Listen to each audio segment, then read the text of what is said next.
Good morning to all. Photosynthesis series के last video को लेकर के जो है एक बार फिर से मैं आपसे मिल रहा हूँ, जिसमें हम factors affecting rate of photosynthesis की बातें करेंगे। कौन कौन से फैक्टर्स हैं जो फोटोसिंथेसिस को अफेक्ट करते हैं। और उसके पहले हम आपको एक बार फिर से याद दिला दें कि आप वर्ड ऑफ बायोलॉजी 95 चैनल पे आप हमें देख पा रहे हैं।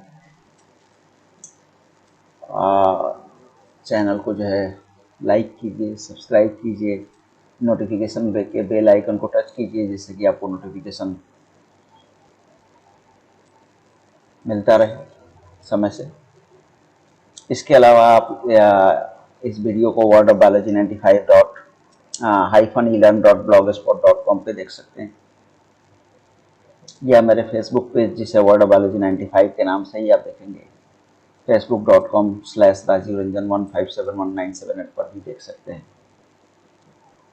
तो चलिए हम स्टार्ट करते हैं अपने फोटोसिंथेसिस सीरीज के जो है लास्ट टॉपिक को, factors affecting rate of photosynthesis.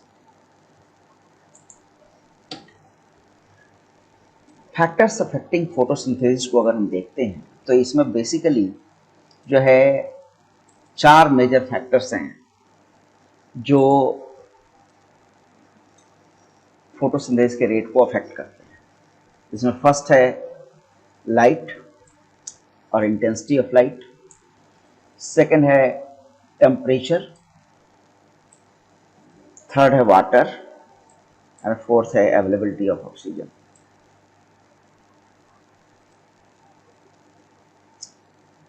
CO2 भी हो सकता है, बट इसको हमने ऑक्सीजन को जो है लेने के पीछे मकसद जो है वो फोटो रेस्पिरेशन के रिस्क को लेकर के है, उस पर हम डिस्कस करेंगे। तो फिलहाल हम पहला लेते हैं लाइट। लाइट जो है उसके 3 एट्रीब्यूट्स होते हैं जो फोटोसिंथेसिस को जो है अफेक्ट कर सकते हैं। इसमें सबसे पहला है हमारा इंटेंसिटी ऑफ लाइट। तो इंटेंसिटी ऑफ लाइट को जो है अगर हमें देखना है तो सबसे पहला ये है हमारा इंटेंसिटी ऑफ लाइट। फोटोसिंथेसिस जो है वो लो इंटेंसिटी ऑफ लाइट पे जो है स्टार्ट होता है और ये इंक्रीज करता है जैसे जैसे जो है मैक्सिमम इंटेंसिटी जो है या मैक्सिमम ब्राइटनेस जो है लाइट की जो है मिलती जाती है। अलग अलग जो है प्लांट के लिए जो है लाइट की इंटेंसिटी या लाइट की जो रिक्वायरमेंट होती है फोटोसिंथेसिस के लिए वेरी करता है। यूजुअली 1.5% ऑफ लाइट जो है वो इस फोटोसिंथेसिस के प्रोसेस में यूटिलाइज होता है मैक्सिमम, और बाकी लाइट जो है वो अनयूटिलाइज रह जाता है। ठीक है, लाइट को जनरली लिमिटिंग फैक्टर के रूप में जो है हम नहीं कंसिडर करते। उसके पीछे रीजन ये है कि लाइट का बहुत ही कम अमाउंट, लाइट का बहुत ही कम जो परसेंटेज है जो सनलाइट जो है ट्रैप जो फॉल करता है अर्थ सरफेस पे, उसका बहुत ही कम परसेंटेज जो है, बहुत ही कम कंटेंट को जो है फोटोसिंथेसिस में यूज किया जाता है। ठीक है, लेकिन लाइट जो है लिमिटिंग फैक्टर बन सकता है, ठीक है, अगर इसकी इंटेंसिटी लो है और जो है इस लो इंटेंसिटी ऑफ लाइट में जो है वो दूसरे फैक्टर्स भी वर्क अगर कर रहे हैं। ठीक है, कितना वाटर प्रेजेंट है, कितना CO2 प्रेजेंट है, और उस कंडीशन में अगर लाइट की इंटेंसिटी बहुत ही कम है तो नाउ इन दैट कंडीशन जो है लाइट जो है वो लिमिटिंग फैक्टर के रूप में जो है बिहेव कर सकता है। तो ये जो लाइट की जो लिमिटिंग फैक्टर की बिहेव करने की जो कैपेबिलिटी है वो जो है एट वेरी लो इंटेंसिटी होती है, और when the different other factors are working on the photosynthesis. ठीक है, तो जो लाइट है हाई इंटेंसिटी पर, अगर हाई इंटेंसिटी है तो temperature of the plant increases which leads to increase transpiration in the plant. यानी अगर लाइट की इंटेंसिटी हाई हो जा रही है तो उस कंडीशन में जो है टेम्परेचर भी हाई होगा। टेम्परेचर जब हाई होगा तो ट्रांसपीरेशन जो है का रेट इंक्रीज करेगा। ट्रांसपीरेशन का जब रेट इंक्रीज करेगा तो उस कंडीशन में जो है लिप्स जो है अपने स्टोमेटा को क्लोज करेंगे ताकि ट्रांसपीरेशन को जो है कन्फाइंड कर सकें, वो कम कर सकें। और now in that condition CO2 intake जो है कम हो जाएगा, ठीक है। और CO2 इंटेक अगर कम हो जाएगा तो फिर फोटोसिंथेसिस का रेट जो है वो डिक्रीज करने लगेगा। ये एक बहुत ही इंपॉर्टेंट फैक्टर है, ठीक है। यानी अगर एक्सेसिव लाइट जो है मिल रहा है प्लांट को तो जो है फोटोसिंथेसिस का रेट जो है डिक्रीज करने लगता है। तो सिंपली इसको हम इस तरह से समझ सकते हैं कि when the intensity of light is getting increased, the rate of photosynthesis is getting increased. But अगर इंटेंसिटी ऑफ लाइट जरूरत से ज्यादा हो जाएगी तो उस कंडीशन में टेम्परेचर जो है इंक्रीज करेगा एटमॉस्फेयर का, ट्रांसपीरेशन का रेट इंक्रीज करेगा। ट्रांसपीरेशन को जो है डिक्रीज करने के लिए या चेक करने के लिए जो है स्टोमेटा को क्लोज करेगा प्लांट्स, जिससे कि CO2 इंटेक जो है कम होगा और रेट ऑफ फोटोसिंथेसिस जो है डिक्रीज कर जाएगा। तो ये था हमारा पहला एट्रीब्यूट लाइट का, इंटेंसिटी ऑफ लाइट, जो किस तरह से जो है अफेक्ट करता है रेट ऑफ फोटोसिंथेसिस को। दूसरा है क्वालिटी। क्वालिटी जो है experiments conducted by Angelman prove that the chlorophyll most effectively absorb red and blue wavelengths from the entire spectrum of light. जब हम फोटोसिंथेसिस पढ़ रहे थे तो उसमें हमने एब्जॉर्प्शन स्पेक्ट्रम और एक्शन स्पेक्ट्रम पढ़ा था। वहां पे हमने ये देखा था कि जो है रेड और ब्लू वेवलेंथ के लाइट में जो है फोटोसिंथेसिस का रेट जो है वो हाई होता है, उनका एब्जॉर्प्शन भी ज्यादा होता है और उन लाइट में जो है रेट ऑफ फोटोसिंथेसिस भी ज्यादा होता है, ठीक है। तो दूसरा जो फैक्टर है या दूसरा एट्रीब्यूट जो लाइट का है वो है क्वालिटी ऑफ लाइट। बेसिकली यहाँ पे क्वालिटी का मतलब वेवलेंथ ऑफ लाइट की है कि when the plant is exposed in the blue और red light then the rate of photosynthesis will be maximum. And now the third attribute is duration of light. The longer the plant is exposed to light, the longer the process of photosynthesis. ठीक है। और उस condition में जो है photosynthesis का rate बढ़ेगा जब जो है लंबे समय तक प्लांट जो है लाइट में प्रेजेंट होगा। यहां पे आपको ये जानने की कोशिश करनी है कि जब लाइट की इंटेंसिटी इंक्रीज कर रही थी तो टेम्परेचर इंक्रीज कर रहा था, but when the light is present for long period तो उसमें इंटेंसिटी को हम शामिल नहीं कर रहे हैं। यहां पे अगर इंटेंसिटी को बैलेंस करते हुए लाइट प्रेजेंट होता है प्लांट के लिए तो उस कंडीशन में टेम्परेचर बैलेंस होगा, और टेम्परेचर जब बैलेंस होगा तो फोटोसिंथेसिस का रेट जो है वो इंक्रीज करेगा। लेकिन अगर ड्यूरेशन के साथ साथ इंटेंसिटी भी इंक्रीज करेगी लाइट की तो उस कंडीशन में फिर से जो है फोटोसिंथेसिस का रेट जो है डिक्रीज करेगा। तो these are three attributes of light, intensity of light, quality of light and duration of light, जो कि रेट ऑफ फोटोसिंथेसिस को अफेक्ट करते हैं। देखो यहाँ पे लाइट की इंटेंसिटी को लेके चल रहा है यहाँ इस जो है डायग्राम में, और यहाँ ये जो है लाइट की इंटेंसिटी को शो कर रहा है। थोड़ा कलर चेंज कर रहा है पेन का, ये क्लियर नहीं दिखाई दे रहा होगा आपको। ये लुक, लाइट की इंटेंसिटी जो है जैसे जैसे इंक्रीज कर रही है वैसे वैसे इनिशियली जो है रेट ऑफ फोटोसिंथेसिस इंक्रीज कर रहा है, but after a certain period when the light intensity is getting increase तो पहले तो फोटोसिंथेसिस का रेट जो है स्टैग्नेंट हो रहा है। लेकिन इसके साथ साथ जरा आगे देखो, अगर इंटेंसिटी को और ज्यादा इंक्रीज किया जाएगा तो उस कंडीशन में टेम्परेचर इंक्रीज करेगा। तो पहले जब टेम्परेचर इंक्रीज करता है तो रेट ऑफ फोटोसिंथेसिस इंक्रीज करता है, बट उसके बाद भी अगर टेम्परेचर इंक्रीज करता है तो फिर रेट ऑफ फोटोसिंथेसिस जो है डिक्लाइन करने लगता है। क्यों? क्योंकि स्टोमेटा क्लोज होने लगते हैं, CO2 का इंटेक जो है स्लो हो जाता है और रेट ऑफ फोटोसिंथेसिस जो है वो शार्पली जो है क्या करता है, फॉल करता है। कार्बन डाइऑक्साइड कॉन्सेंट्रेशन पहले जो है वो इंक्रीज करता है, but after a certain concentration जो है इसका जो रेट ऑफ फोटोसिंथेसिस जो होता है वो स्टैग्नेंट हो जाता है, ठीक है। क्योंकि एक सर्टेन कंडीशन तक ही जो है CO2 कॉन्सेंट्रेशन जो है वो इंक्रीज करता है फोटोसिंथेसिस को। उसके बाद अगर हम CO2 कॉन्सेंट्रेशन को बढ़ाएंगे तो उससे रेट ऑफ फोटोसिंथेसिस के ऊपर कोई इंपैक्ट जो है नहीं आता, वो जो है स्टैग्नेंट हो जाता है। कार्बन डाइऑक्साइड कॉन्सेंट्रेशन की बात हम कर लेते हैं और ज्यादा। The atmosphere contains 0.03% of carbon dioxide. Plant takes in carbon dioxide from the air, but since the amount of CO2 in the air is very less, it acts as a limiting factor for photosynthesis. यानी जो है CO2 concentration एक limiting factor की तरह behave करता है, क्योंकि amount जो है CO2 का वो बहुत ही कम है।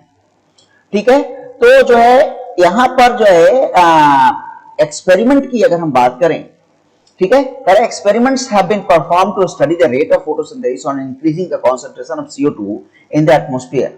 It is seen that when light and temperature are not the limiting factor, यानी light और temperature जब limiting factor नहीं है, तो increasing CO2 concentration increase करता है rate of photosynthesis को। लेकिन जो है but beyond a certain limit, CO2 starts accumulating in the plant and this lead to the slowing down the process. So excessive CO2 inhibits photosynthesis, especially when it starts accumulate.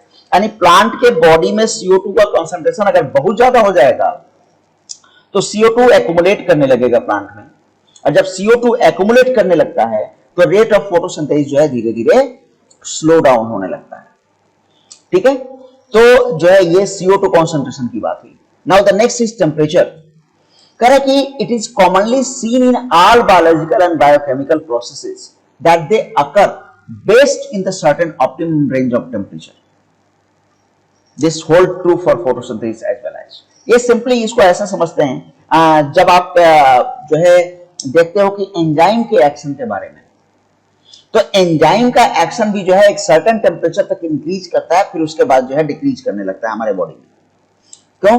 क्योंकि उस particular temperature तक तो enzyme जो है normal condition में रहते हैं, but when ever temperature is getting increase and increase, तो जो है एंजाइम डीनेचर करने लगते हैं। यानी एक सर्टेन टेम्परेचर तक ही जो है फोटोसिंथेसिस जो है का रेट जो है इंक्रीज करता है, उसके बाद फिर वो धीरे धीरे डिक्रीज करने लगता है। उसके पीछे जो है देयर आर डिफरेंट फैक्टर्स। पहला फैक्टर जो हम ऑलरेडी डिस्कस कर चुके हैं कि when the temperature is getting increase more and more, then the rate of transpiration will be increase and plants try to check the rate of transpiration by closing their stomata. ठीक है, तो plants जो है stomata को close करते हैं ताकि जो है ट्रांसपिरेशन के रेट को जो है वो कंट्रोल कर सकें, और जब वो स्टोमेटा को क्लोज करते हैं तो CO2 इनटेक भी जो है कम हो जाता है या स्लो हो जाता है या ऑलमोस्ट रुक जाता है। नाउ इन दैट कंडीशन जो है फोटोसिंथेसिस का रेट जो है वो डिक्रीज करने लगता है। बट जब तक CO2 और लाइट जो है लिमिटिंग फैक्टर नहीं है, तब तक रेट ऑफ फोटोसिंथेसिस इंक्रीज करेगा अगर टेम्परेचर बढ़ेगा तो। ठीक है, लेकिन जैसे ही टेम्परेचर ज्यादा बढ़ेगा CO2 एक लिमिटिंग फैक्टर की तरह बिहेव करने लगता है, क्योंकि उसका कंसंट्रेशन कम हो गया स्टोमेटा के क्लोज होने के कारण, और फोटोसिंथेसिस का रेट जो है वो डिक्रीज करने लगता है। ठीक इसी तरह से टेम्परेचर जो है ज्यादा इंक्रीज करेगा तो जो प्लांट्स के एंजाइम्स हैं जो फोटोसिंथेसिस में इन्वॉल्व होते हैं, वो एंजाइम्स जो होते हैं वो डीएक्टिवेट होने लगते हैं या डिस्ट्रॉय होने लगते हैं या डीनेचर्ड होने लगते हैं, जिससे कि फोटोसिंथेसिस का रेट जो है वो स्टॉप कर जाता है। ऑलमोस्ट फोटोसिंथेसिस का प्रोसेस ऑलमोस्ट स्टॉप कर जाता है, क्योंकि एंजाइम्स जो है वो डीनेचर कर जाते हैं। तो this is the temperature. Now the water जो है वो मोस्ट इंपॉर्टेंट फैक्टर है फोटोसिंथेसिस को अफेक्ट करने के लिए। ठीक है, क्योंकि अगर वाटर इंटेक जो है रेड्यूस होगा तो stomata begins to close, avoid loss of any water during transpiration. अगर वाटर का अवेलेबिलिटी कम हो गया प्लांट के लिए, तो स्टोमेटा को क्लोज कर देंगे प्लांट्स ताकि वाटर लॉस को रोक सके, तो CO2 इंटेक भी रुक जाएगा और रेट ऑफ फोटोसिंथेसिस जो डिक्रीज कर जाएगा। ठीक है, तो यहां पर वाटर फोटोसिंथेसिस के लिए उतना ज्यादा जो है इंपॉर्टेंट फैक्टर नहीं हो रहा है डायरेक्टली, जितना कि CO2 इंटेक के लिए हो रहा है। Because for the purpose of photosynthesis the amount of water present in the plant is sufficient. ठीक है, but when the water crisis is going on, plants close their stomata to reduce the rate of transpiration that decreases the CO2 intake, और photosynthesis का rate जो है वो decrease कर जाएगा। तो वाटर इनडायरेक्टली फोटोसिंथेसिस को जो है ज्यादा अफेक्ट कर रहा है, डायरेक्टली कम कर रहा है। ठीक है, तो ये हो गया water. And now the last is oxygen. Optimum level of oxygen are favourable for photosynthesis. यहां पे ऑक्सीजन का क्या रोल है, जबकि हमने देखा कि ऑक्सीजन तो यहां एक बाई प्रोडक्ट है फोटोसिंथेसिस में। CO2 is getting intaken by the plant for the purpose of photosynthesis. Water is intaken by the plant for the purpose of photosynthesis, and oxygen is produced as byproduct of the photosynthesis. Then how can we say that oxygen is a determining factor for the rate of photosynthesis? उसके पीछे जो है certain जो है facts हैं। इसमें एक fact तो जो है हमारा फोटो रेस्पिरेशन था, जिसमें C3 प्लांट्स जो होते हैं वो जब ऑक्सीजन लेवल इंक्रीज करता है, CO2 लेवल जो है डिक्रीज करता है। नाउ इन दैट कंडीशन जो है रोबिस्को जो था वो RUBP ऑक्सीजनेज में कन्वर्ट कर जा रहा था, और जब RUBP ऑक्सीजनेज बनेगा तो फोटोसिंथेसिस के जगह पे फोटो रेस्पिरेशन होगा, जो ऑलरेडी हम पीछे पढ़ चुके हैं। तो यहां पे रेट ऑफ फोटोसिंथेसिस क्या हो जाएगा, वो फॉल कर रहा है, इनहिबिट कर रहा है। तो when the oxygen level is getting increased beyond the optimum level, the C3 plants inhibit the process of photosynthesis. Now, आप ध्यान दो, मैंने क्या कहा, C3 plants, not for the C4 plants. C3 plants में rate of photosynthesis जो है decrease करेगा, और you know most of the plants are C3 plants in the nature. ठीक है, तो ये ऑक्सीजन हो गया।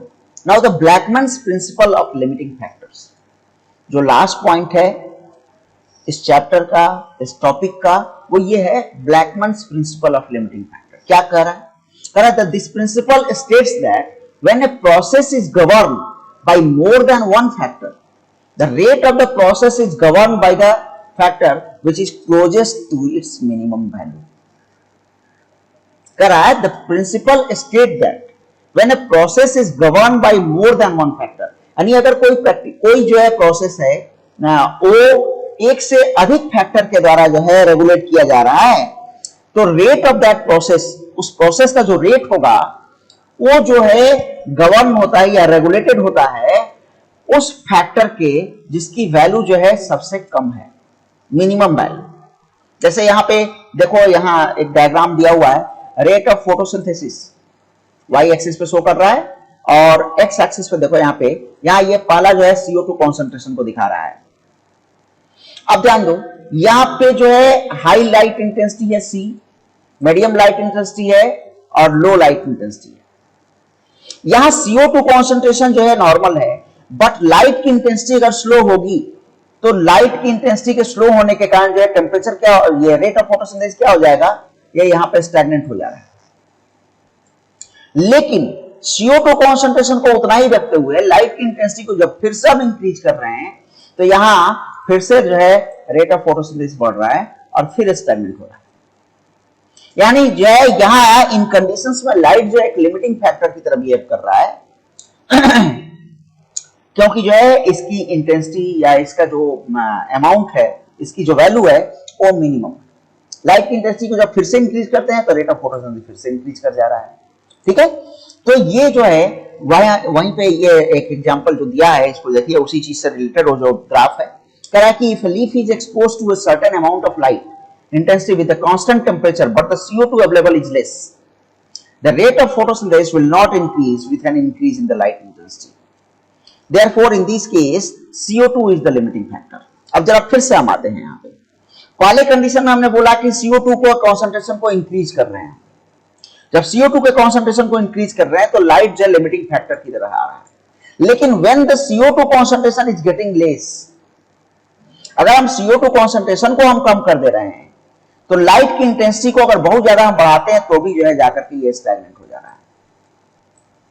ठीक है, तो ये जो है Blackman's principle of limiting factor है, जिसमें जो है जो मिनिमम वैल्यू में जो फैक्टर अवेलेबल है वो पेस ऑफ प्रोसेस को जो है गवर्न करता है। ठीक है, तो ये जो था वो factors affecting rate of photosynthesis था जो हम लोगों ने देखा। ठीक है, और यहां पे आकर के हमारा रेट ऑफ फोटोसिंथेसिस सीरीज था वो कंप्लीट हो रहा है। नेक्स्ट वीडियो में जो है हम लोग रेस्पिरेशन की बातें करेंगे। तो आज के लिए बस इतना ही। Thank you.